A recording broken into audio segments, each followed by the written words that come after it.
Halo, selamat siang rekan trader. Apa kabar kalian hari ini? Semoga kalian semua sehat ya.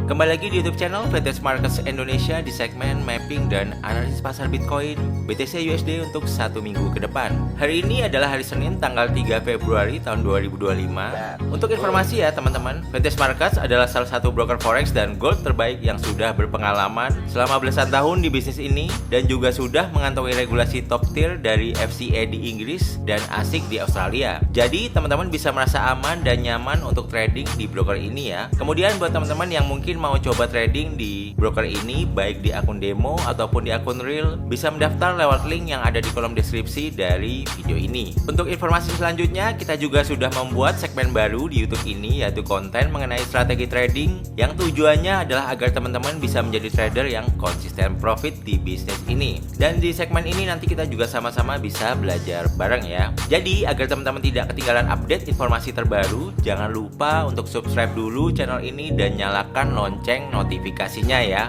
Nah, sekarang mari kita langsung lihat chart Bitcoin di broker Vintage. Sebelum kita masuk ke sesi analisa dan mapping, saya mau review dulu mengenai mapping yang sudah kita buat di video tanggal 13 Januari yang lalu ya. Nah, di video tanggal 13 Januari yang lalu, kira-kira saya bikin video waktu harga lagi ada di sini ya teman-teman.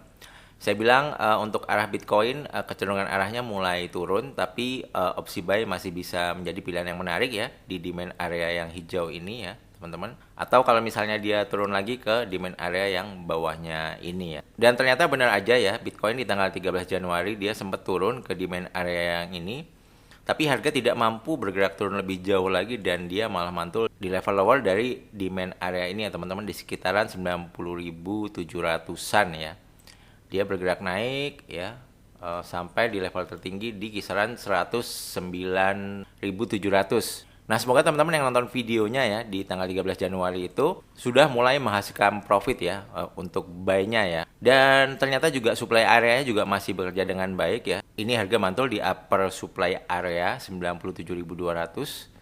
Sempat turun ke 95.300 ya. Kemudian di supply area yang ini dia cuma sempat mantul sedikit aja di lowernya ya, sekitar 101.900 sampai 100.900 ya teman-teman. Tapi kalau kita lihat di time frame H4, ternyata Bitcoin masih belum bisa untuk bergerak lebih jauh lagi ya, karena target satu Bitcoinnya ada di $112.000 ya. Kemarin cuman buntut aja di sini ya, shadow, dan di supply area yang terakhir ini dia masih terpantul turun ya teman-teman ya, dari 108 ribuan turun sampai 100 ribuan. Dan sekarang kita lihat harga Bitcoin bergerak turun lagi ya, koreksi cukup dalam ya, ini di sekitaran 94.100 ya di harga sekarang.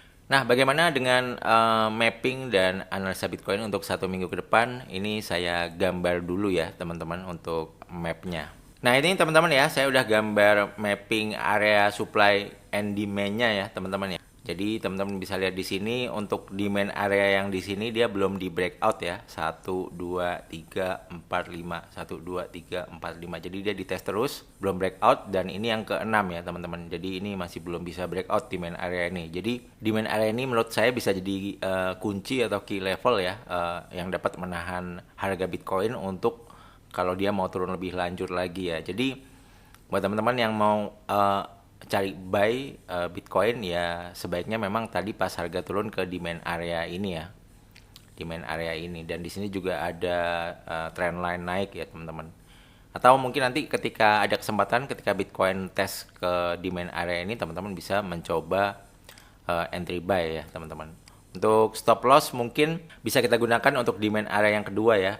Ketika harga Bitcoin bergerak di bawah 86.800-an ya, maka teman-teman bisa melakukan cut loss ya. Soalnya takutnya dia turun cuman untuk ngelebarin areanya sebentar, terus habis itu harga bounce naik lagi ya. Jadi SL-nya kalau bisa memang agak jauhan ya. Atau mungkin kalau ini break ya teman-teman bisa cut loss ya. Cuman takutnya kalau break ya cuman kayak gini doang nih, buntut gini doang ya.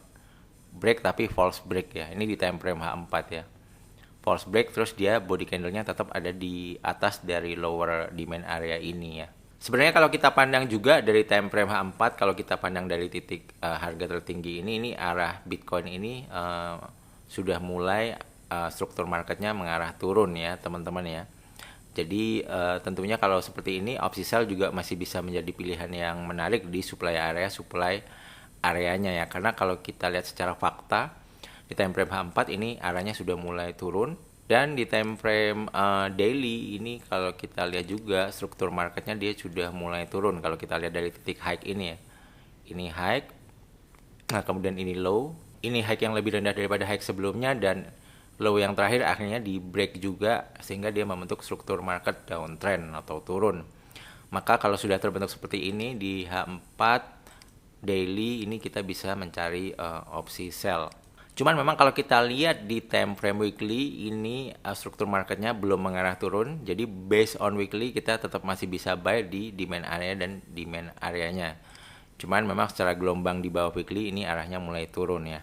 Jadi supply area paling dekat ini ada di kisaran 98.200 sampai 99.300 ya. Dan selanjutnya supply area ini ada di 101.600 sampai 102.700. Dan bisa kita lihat juga di sini ternyata harga dari Bitcoin ini dia terpantul di EMA 100 di time frame daily yang lagi up ya teman-teman ya. Jadi ini bisa menjadi penahan harga untuk sementara waktu.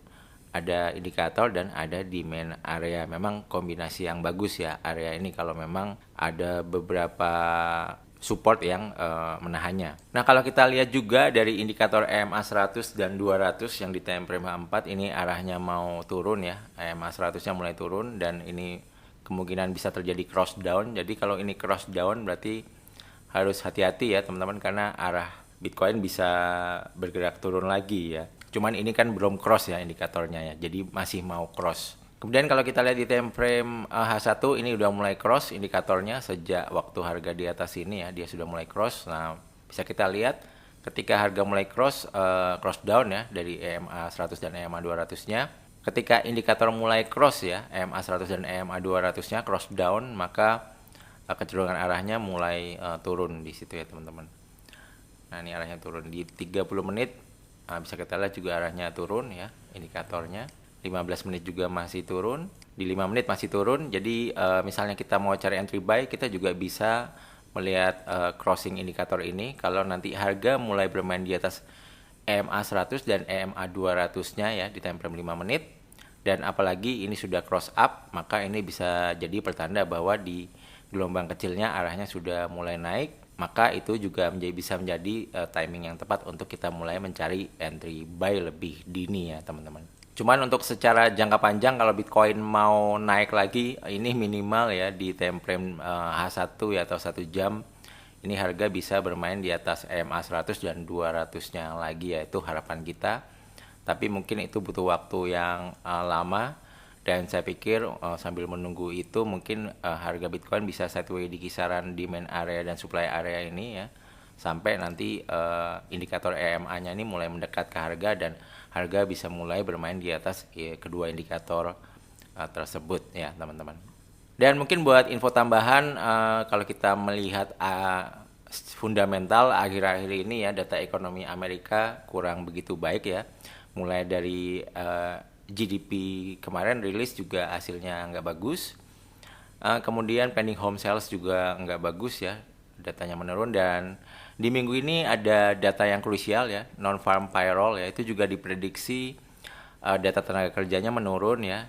Nanti jika seandainya hasilnya memang menurun daripada bulan sebelumnya, maka bisa kita sedikit ambil kesimpulan bahwa ekonomi Amerika sedang nggak baik-baik aja. Dan biasanya kalau ekonomi nggak baik-baik aja, the Fed paling nggak harus bergerak ya, paling nggak biasanya menurunkan suku bunganya lagi ya. Supaya apa? Supaya roda ekonomi bisa terus berjalan ya, karena bunga pinjaman bisa lebih murah dan aktivitas bisnis juga bisa berjalan lagi ya, karena memang pinjaman yang murah ya.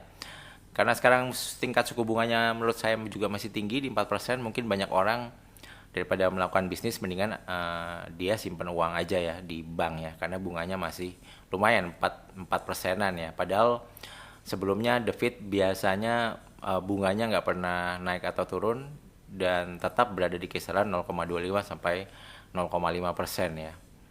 dari zaman dulu ya. Cuman karena inflasi kemarin suku bunga sempat naik tinggi ya. Dan ini perlahan-lahan sudah mulai menurun. Dan kita harapkan di FOMC bulan Maret ya, ini suku bunga dari Amerika ya itu bisa diturunkan lagi sehingga harga Bitcoin menjelang bulan Maret ya, mungkin pertengahan Februari Maret ini bisa mulai bergerak naik lagi dan mungkin bisa menuju ke target selanjutnya di 112.000 ya untuk long term. Dan menurut saya paling jauh paling possible di target Bitcoin 2 di 125.000 dolar ya. Ya, semoga di tahun ini kita bisa melihat Bitcoin bisa mencapai ke kisaran harga ini ya, teman-teman. Jadi mungkin seperti itu dulu ya teman-teman untuk mapping dan analisa beserta strateginya di pasar Bitcoin BTC USD. Sekali lagi saya infokan jika teman-teman ingin video segmen mapping dan analisis Bitcoin ada di hari yang lain selain di hari Senin, bisa minta klik tombol like-nya ya untuk video ini. Semoga bermanfaat. Jangan lupa untuk subscribe juga. Terima kasih, sampai jumpa di video yang lain. Sure guys, thank you.